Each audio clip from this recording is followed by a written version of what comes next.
Welcome to the Pulse with Peter B. I'm your host, Peter Biancamano. Let's get you to the pulse on everything you need to know. And today's show is brought to you by The Dream Project. You can find out more information about our friends at The Dream Project at the link at the bottom of your screen. And last week, we were at the State Fair, and today we are at Alfalfa. Yeah. Taken from the Little Rascals itself, located at 1110 Washington Street in the beautiful city of Hoboken, New Jersey. We're going inside. We're going to be interviewing the front of the house manager, Madison, and trying their wonderful delicacies. Why don't we go right inside and get to the action? Now inside the beautiful Alfalfa, located, like I said, at 1110 Washington Street in Hoboken. And we have Madison Davis joining us, the front of the house manager here. Madison, how are you today? I'm good. How are you? I'm doing fantastic. Madison's such a beautiful name. I know people are calling you Maddie in here. Yes. We're going to keep it as Madison. How about that? Okay, sounds good. I like sure Madison. Yes. Great, great. So Madison, you and I were talking off camera. You've actually only been here since January Yes. of this year. So way to come in the middle of a pandemic. Yes. I mean, but obviously we are in the middle still of a pandemic according to the CDC, and small businesses have been suffering coast to coast here in the United States. No different here in Hudson County. Yep. How's it been here at Alfalfa?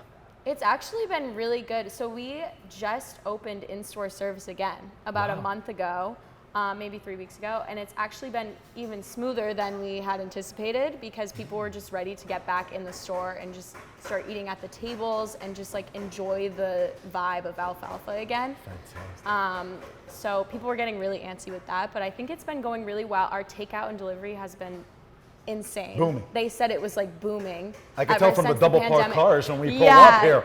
It's crazy. Lunchtime is like nothing I've ever seen before. And the guys in the kitchen, you'll never see anything like it. Wow. They are so fast and efficient, and it's like amazing. Well, I have never seen anything like this, Yeah. but we're going to get to this in a second Yes. here. You know, we want to thank the two Dans, Yes. Andrew and Ben, Yes. for inviting us here. Of course, the Sobsy boys, Yes. as they say. I grew up with them here in Hoboken. Thank you so much, Dan and Ben.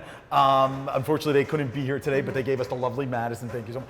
So, you know, one of the things that is amazing about this place, you mentioned the vibe of this Yes. place. And you and I were talking before the segment about what this used to be. Of course, Yes. this used to be Schnackenberg's, Yep. which is an old luncheonette. The Coca-Cola sign is still up. Yep, the floors are still the original The floors floors. are still the original floors, which is amazing. So kudos to the guys Yes. for keeping it the way it is. I mean, it's new school food in an old school atmosphere. Yes, Would you say so? Definitely. I 100% agree. And people still come back because they've been here for so long, like Hoboken people, residents and stuff, and they still come back and know it as Schnackenberg's. They get, you know, we have the Schnacky donut, Yes. and people get really excited about that. So it's really cool to see. Oh man, it's so cool, so cool. Now speaking of the new food environment here, we have some delicacies, Yes. which I'm salivating at them out. We're spoiled everywhere we go at the Pulse, and Alfalfa did not disappoint today. So why don't we start like I'm eating a 3-course meal Okay. here, correct? Okay. And you normally start with the salad, although my parents were born in Italy. They eat the salad after the meal. Did you know that? I didn't know that. Now you know. All right, so we have this lovely salad here. And by the way, before I even dig into this, it's so funny because Alfalfa is so unique because although you base yourself, you know, strictly on salads, you, as you can see from the what's in front of me, you're more than that. Yes. And I think that you're also popular for those other items. Yes, correct? we're all about balance. Dan, you'll always hear Dan say this. Balance is 100% everything that they wanted to do, which is why we have the donuts, but we also have the salads. And we also have a way that you can build all of your own creations with the salads. So that's what they're all about, really. Yeah, good. And you have to come in and try all their salads. They have Yes. like, what, 8 or 9 of them or something Yes, like that? we have a counted on big the menu. selection. Try all their donuts. They usually have like 12 of those. Yes. I mean, you know, and that's something that was left over from the Schnackenberg's Yes. days, the new incarnation of Schnackenberg's, Yes. as we'll say. So, all right, talk to me about this salad while I drizzle this Okay, dressing. so this is the West Coast salad. This is one of our more popular salads. And in it we have the avocado, strawberries, dates. We have goat cheese and avocado chopped with our homemade. Everything's fresh, homemade in-house. This dressing, the alfalfa balsamic vinaigrette. Balsamic. By the way, did you Yes. like my little dressing curl Yes, there, I did. right? I did. That was It was strictly for the impressive. It cameras, was you know? I impressive. mean, all right, I'm going to try to get Get a everything. bunch of stuff here. Get A the little bit of avocado. avocado, too. Yes. All right, let's see. Oh, my. That dressing? Yes. Fire. It's so Fire. good. It's Oh my God. unreal. I have to tell you, I'm not usually a fan. Everybody knows I'm a picky eater at Yeah. home. I mean, that's they know. They're like, "Where's Dario? Where's Krista? Where's all the other food people?" You got Peter today, Yeah. and he's going to be picky. But I'm not usually a big fan of balsamic, but Yeah. that is fantastic. That's how I am too. I don't like balsamic, but I will eat this one. Oh my God! Because it's so I delicious. don't want to move on, but we have to Yes. here. Let's talk about this wrap. Okay. So, So this. talk to me about what's normally in this, and the Peter style, and then I want to hear the Madison style as well. Okay. Okay, so this is the chorizo breakfast burrito. Okay. And in it we have the homemade chorizo they make in-house. Wow. And then it also has, we added avocado to it. It doesn't always come with avocado. And then it has our potato mixture with onions and peppers and cheese. And the salsas are both also made in-house. The spicy salsa and then the Oh my salsa God. verde. Yes. And it usually comes with eggs. You Usually said. comes with eggs. You did not get eggs today. Sorry, Peter's a picky eater. Wow, Yeah. that is It's- fire. yes. There is like a blast of all these different flavors Yeah, in here. but they all mesh so well together. 100%. So talk to me. How does Madison order this burrito? Madison orders the burrito with literally just potatoes and avocado because I don't eat meat or cheese, but it has so much flavor that it's still so delicious. And with the salsa verde, it's like that's my Oh favorite my God. salsa. Yeah. I had the first salsa, which was the Yes, the regular, spicy the salsa. spicy, excuse me. Yep. That verde, Unreal, that is right? the best salsa verde I had on the East Coast. I actually mix it with some of the salads as well because it's so I was going good. to say, can you? I'm sure you can. right? Yes, with some of them it's really good. Wow, that's good. And folks, the reason why I'm asking Madison and you're hearing me, about, mix matching what's in the burrito is because maybe you don't like something in Yeah. it and it tastes phenomenal no matter what you put Yeah. in it, right or Everything wrong? we do is basically customizable to whatever you like, especially the salads. The salads are like, you can build your own, you can take stuff in and out. Yeah, well, I have to be honest with you. My biggest guilty pleasure is I have a sweet tooth. And here we are. Yep. So That's the best part. usually, right? Usually, how many donuts would you say you have on the menu? Usually about 9 9 or flavors. 10. It depends. We have like some seasonal ones sometimes that come off and on. There's either 1 or 2 at a time. So. Oh, fantastic. So now, talk to me about the flavors that we have here. Okay, so today we have the pina colada, which is our seasonal one for the summer. Talk to me about what's in this. So this is like a coconut pineapple infused glaze with the coconut flakes on top and the pineapple. Oh my God. Yeah. That is It's like you're fire. on a tropical island. Oh my God. That pineapple Yeah. too has that kick at the end. Not that Yes. kick, but that sweetness. Yes, At the it, I'm like, just talking adds about my the- mouthful. I'm sorry, Mom. And then this looks like This a is the traditional Oreo, yeah. I'm taking a bite. Yeah. I'm going to be a pig on TV. That's okay. Yep. This is one of my favorite ones, definitely. Exactly, okay. Because it tastes just like you think it would taste, but better. You know what? You can take. This is going to sound weird, but this tastes exactly like fresh Oreos. Yeah. Because you know how you get like Oreo flavored Yeah. things, And there's not enough Oreo. or Amen. It's like But not- even the cream tastes exactly what you would get. I don't know how they do it. Oh but my yeah. God, that is so good. Now talk to me about And this then last this is just like your standard jelly donut. one. Who doesn't love a jelly But- donut? I'm digging it. Yeah, these are, Oh, look at that, folks. Got powdered sugar on top. yep. Oh, I'll be tasting that in my beer later on. That is fantastic. No, now, people should get here early for the donuts, correct? Yes, definitely. Because we already, as you can see, we sold out of a lot of them today. I know. And again, thank you to Dan, the owner. We literally called him like 3 hours before. We're like, there's a Yeah. tropical storm. We were supposed to be on a boat, and the boat Yep. canceled. So we want a big, big thank you to Dan. And Dan, you're not off the hook for being on the Pulse. We're coming He already back. told me, so I'm coming There you for go. you, Dan. But we're so happy we had Madison. Madison, thank you so much. Thank you so much. It was Absolutely. so nice to meet you If guys. there's, can you just, for the audience, let us know your hours, where people can find you on social media, Yes. and anything else you might want to add. Of course. The floor is all yours, please. Okay, so during the week, Monday through Thursday, we're open 8 a.m. to 8:30 p.m. And then on Fridays, we're open 8 a.m. to 8 p.m. Saturdays is 9 a.m. to 6 p.m. and Sundays is 9 a.m. to 5 p.m.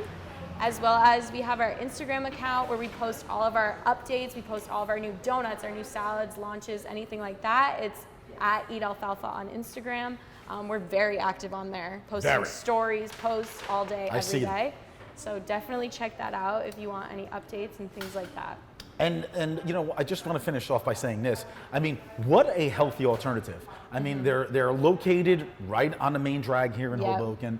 I mean, you know, I live just a few blocks away. I know I got at least once a week spot now to eat, right? Now I know. You know, even though my parents' deli is only 2 blocks away. By the way, you have to try the fresh mozzarella on their salads here too. And you still have to try the coffee. And the coffee too. Look at that. Well, anyway, Madison, thank you so much. Thank you. I appreciate it. Hopefully we're invited back in the future if we didn't make too much of a mess of your stuff here. Definitely. Absolutely. When Dan comes on. And Dan comes on, absolutely. Well, thank you again. That is Alfalfa, 1110 Washington Street in Hoboken. Folks, we will be right back.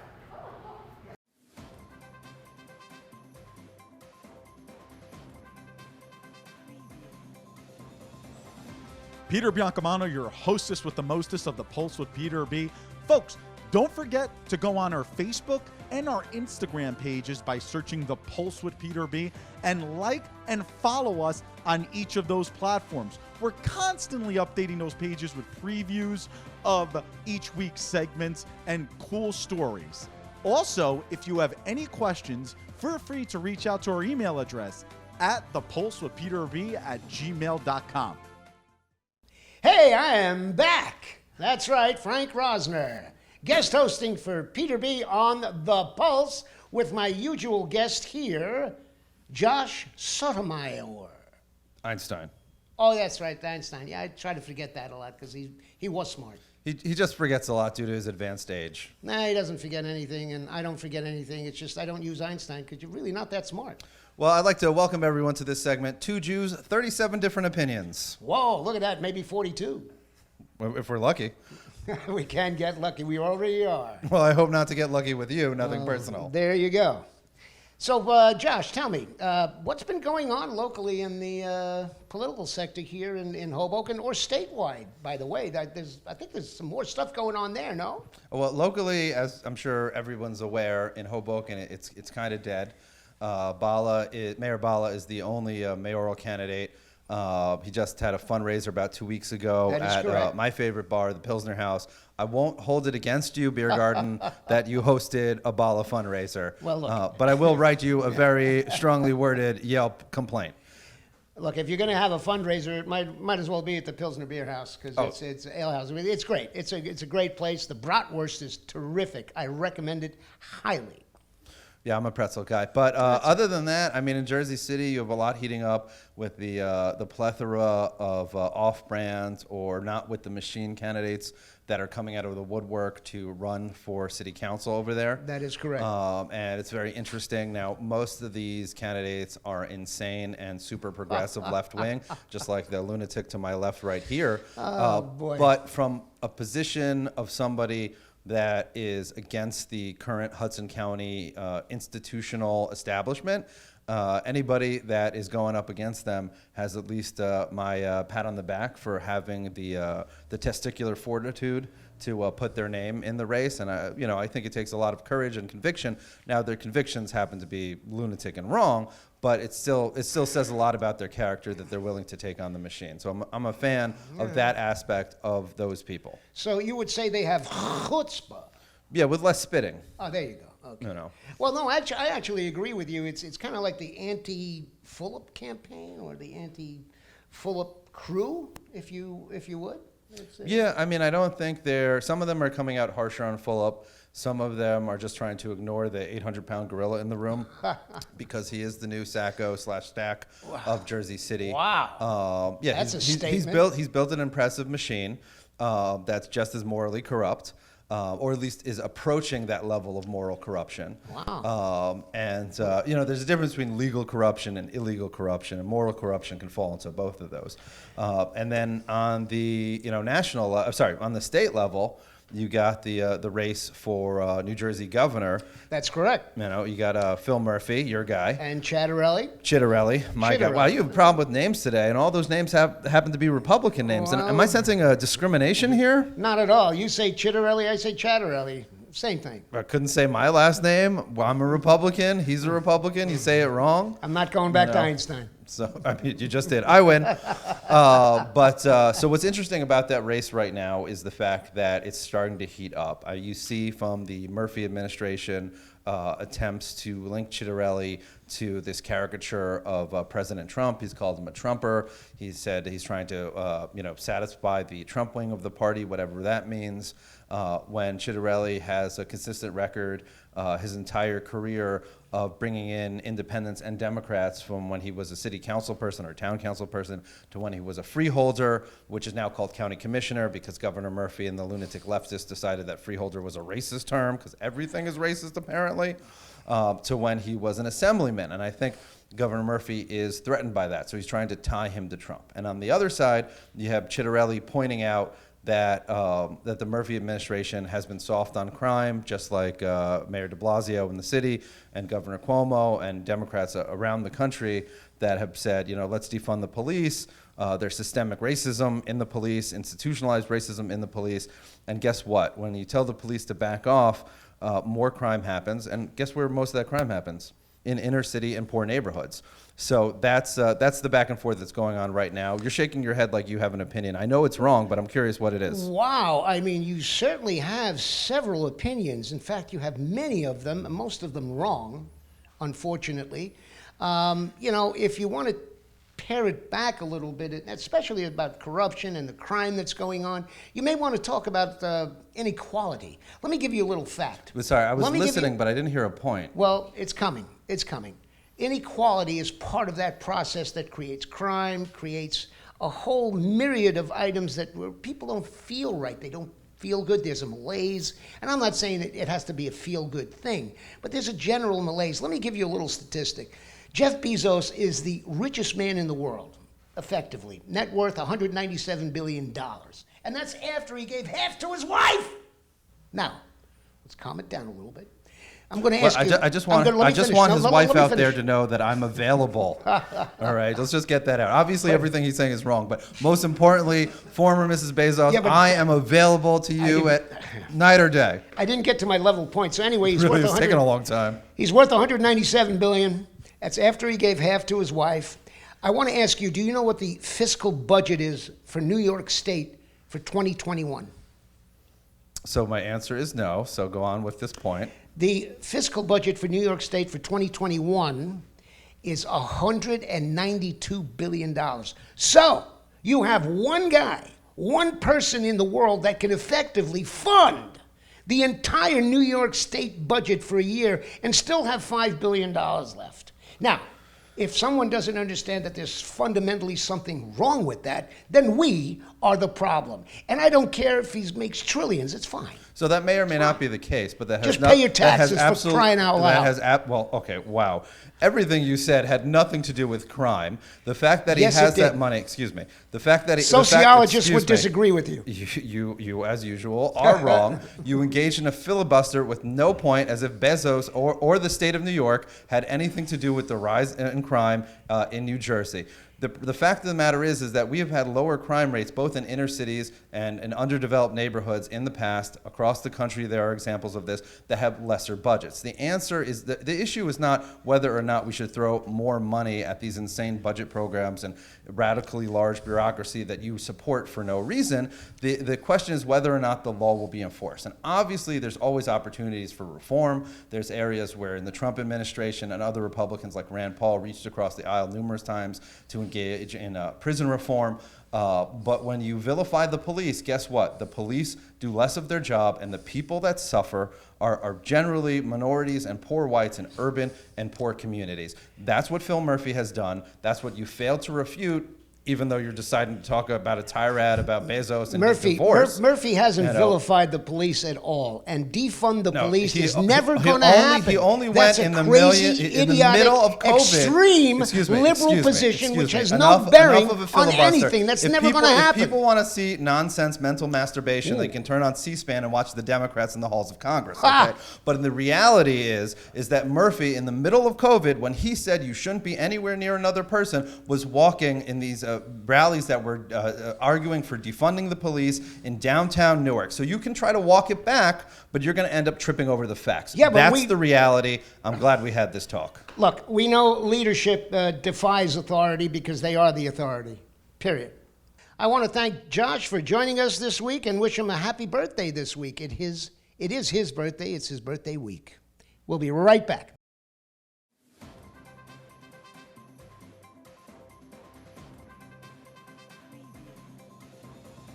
Peter Biancamano back with you. Don't forget to watch us on cable access every Sunday and Monday at 9 a.m. Optimum Channel 18, Files Channel 46, and Comcast Channel 190. Also on Sunday mornings at 9:30 a.m., you can watch our show on our YouTube channel, and you can also binge watch all of our old shows. Who doesn't want to keep watching The Pulse with Peter B? We'll see you there. Welcome back to The Pulse. Peter Biancamano back in the host chair. And wow, we must have missed Frank Rosner so much that was a fiery type of segment. I mean, and a hilarious segment. But a person that is not that hilarious, but is extremely knowledgeable in the sports industry is the person to my right here, our sports insider, Eric Cruz. Eric, good to see you again. How are you? I'm good, P. How you doing? Good. I gotta work on my humor. Apparently so. Oh my! I mean, it was like going to a comedy club. That after was a while. good. Those guys, they know what they're talking about. They're intense. That was pretty awesome. Apparently so. Or they have no idea what they're talking about and they're That just is making true. it sound funny. You know what I mean? Anyway, so Eric, training camp is right around the corner here. It is upon us, as we say, for the NFL, the National Football League. There's not enough time in this segment to talk about the AFC, but I think we should jump right into the NFC and who you believe is going to be the runaway in each division. Who you think is going to be the division leader or the division champion. And you know who my team is in the National Football League. So we're going to start with that division, and that is the NFC East, where America's team plays in, and three other teams that nobody cares about, and that is the Dallas Cowboys division. Who do you believe is favored to take the NFC East this year? Well, unfortunately, P, I'm gonna break your heart a little bit because I'm gonna pick the Washington football team to win the NFC East. I think that They got no quarterback, though. they brought in Ryan Fitzpatrick. You know, he's a veteran. He hasn't really. I don't think he's like made it to the 80. playoffs in his career yet. But I think this is the team he can do it with. You know, that coaching staff is a well-structured coaching staff. You know, they have a tremendous defense. And to be honest with you, in the NFC East, it's so open with the three teams: the Cowboys, the Cowboys, the Giants, and the Washington football team. You also throw the Eagles in the mix, but I just think that Washington, with their structure, their veteran leadership, bringing in Fitzy, who could bring in a little swagger to their team to lead the quarterback role, I think they could pull it out in the NFC East and win the division there. All right, you broke my heart. Let's just keep moving on here. I'm sorry, man. That's all right. NFC South. Let's talk about of course, New Orleans Saints now. They don't have Drew Brees anymore. But that division is funny because usually the last place team of the year before usually finishes in first place the year after. And of course, they have the Tampa Bay Buccaneers, the defending Super Bowl champions, with Tom Brady coming back for his second season there. Who do you like in the South? I like Tampa Bay. They're bringing back everybody. You know, they brought all 22 players back, offense and defense. They obviously have Tom Brady. They're explosive on offense. So I think they're the easy pick, you know, as of going into the season to win the division there. But I think the Saints are still gonna hang in there. You know, they're gonna be tough. They got a good defense. They still have Sean Payton. He's a great coach. And you know, it's gonna be a battle at quarterback with Taysom Hill and Jameis Winston. So you know, those guys. Breeze was kind of regressing in his career at this point, and his arm strength was going down. So maybe you might see some more down the field attack with New Orleans. They could hang in there. Atlanta bringing some weapons in with Kyle Pitts, their first round pick. So I think I think also Carolina, it's trading for Sam Darnold. They're was gonna again say. with a new coach. Last year they got the new coach. They got the new Matt coach in there. Rule. Yeah, Right. brought in a new attitude for that team. So it's going to be a tough division, but I think Tampa's the clear-cut favorite for that one. Oh wow! And I'm gonna jump the gun here a little. Do you think Tampa has enough to win the back-to-back? Of course, the Tampa Bay Lightning earlier this week are back-to-back Stanley Cup champions. Yeah. Will we see a back-to-back Super Bowl for the Tampa Bay Buccaneers? I mean, they're going to be in it. I don't know. To me, the NFL, it's never. To be honest with you, It's a no-figure league. You see a Super Bowl team actually not make the playoffs the next Right. year. Or many teams that make it deep into the playoffs, they don't make the playoffs the next year. So it's always harder, I feel, to win back-to-back in the NFL. But with Brady and that team coming back, I would say that they could, they're a they big could favorite to win the repeat. Super Bowl again. All right, let's move on to the NFC North. And of course, all eyes are on Green Bay because Aaron Rodgers probably played his last down as a Green Bay Packer. A lot of people are calling him a crybaby and so on and so forth. Who do you think is going to be the favorite in the North, especially if Aaron Rodgers is not the quarterback of the Green Bay Packers? If Aaron Rodgers isn't the quarterback for the Packers, I'm gonna. To me, it's got to be gotta Minnesota. Tulsa. It's got to be Minnesota with the experienced Mike Zimmer, the coach there. He's been there for so many years now. Kirk Cousins, he's still trying to get over that hump. They got that kid Justin Jefferson, explosive down the field, and they would be the favorite in my book to win it. Also, Justin Fields coming in with Chicago. It's gonna be interesting without Aaron Rodgers. If Aaron Rodgers does play with Green Bay, I think they pick it up, right where they left off. They're the favorite in the NFC North with Aaron Rodgers. But without him, it's to me, it's Minnesota, Detroit. Kind of in a Goff. rebuild. Yeah, Right. in a rebuild with them. Right. So I don't really see them being very, a team that's going to be at the top of the division at the end of the day. So for me, without Aaron, it'll be Minnesota. But with Aaron Rodgers, I think Green Bay is going to take over. All right. I mean, well, we'll see if Aaron Rodgers actually plays it down. I mean, He's lot playing of this mind is- games, so it's he. I feel like he's it's personal a little bit. There's been decisions made in Green Bay that he hasn't agreed with. He hasn't really come out and bashed the team. So there's a lot of respect to be given with Aaron Rodgers. But I think he's just making them worry a little bit now, and he's toying with them a little bit. I think he'll be back in Green But it's Bay. so funny because he's a Hall of Famer, hands down, one of the best quarterbacks to ever play the game. Yeah. I mean, you don't want to be remembered for this. Right, you don't. And everybody says, oh, it's the same thing with Brett Favre, the way he kind of went out. Kind of, yeah. I think Aaron Rodgers, he's not killing the bridge. He's not burning the bridge with Green Bay as much as Brett Favre did at that point. Right. But I think the ball's in his court. And I think he'll end up in Green Bay, give it one more run, and if things don't change, he may hit the market. Well, let's move on to the NFC West, which I think is the best division in the NFC. Yeah. Stacked with Seattle and Los Angeles and Arizona. Yeah. I mean, it's really anybody's ball game who's going to win that division. What do you think? Yeah. I think it's going to be the Rams. Wow. Because over the years the Rams defense has been phenomenal. They're top 10 defense in the NFL every year. Aaron Donald, obviously the MVP defensive player of the year. Even with a new quarterback. Even with a new quarterback, and that quarterback's Matthew Stafford. Right. And that's actually the point I was going to make. That's the reason why I Sorry. think they would. No, I think that's the Yeah. reason why they would win the division, because now they have a guy that's a veteran. He's a gunslinger. He's trying to win it at the end of his career. I think it's a great pairing with McVay, the way he attacks the ball down the field with Matt Stafford has a strong arm, so he's going to get the ball down there. They have enough weapons in LA. Again, defensively, they're going to be able to handle their own. Any offense they could hang with. And to me, it's going to be a wild card thing. For me, it's going to be between Seattle and San Francisco, because it's to make it to that wild card, not a division winner, but make it to the wild card. And I'm going to leave Arizona out of it a little bit, just because I still think that they have a little bit to go. But Russell Wilson, he wants to win. He wants to win another championship. He's hungry. The 49ers are trying to show that they can win with or without Jimmy Garoppolo. So I think it's going to be the LA Rams that's going to take that division at the end of the day. Well, Eric Cruz, thank you so much again. Our sports insider every week, giving us his takes, even though he's going to be dead wrong on the NFC East. Dead wrong, I'm telling you right now.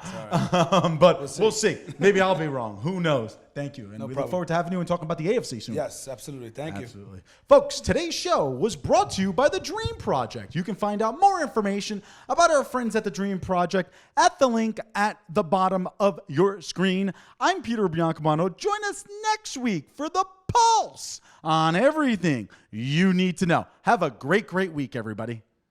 The Pulse with Peter B. is a proud partner of Eyes on NJ.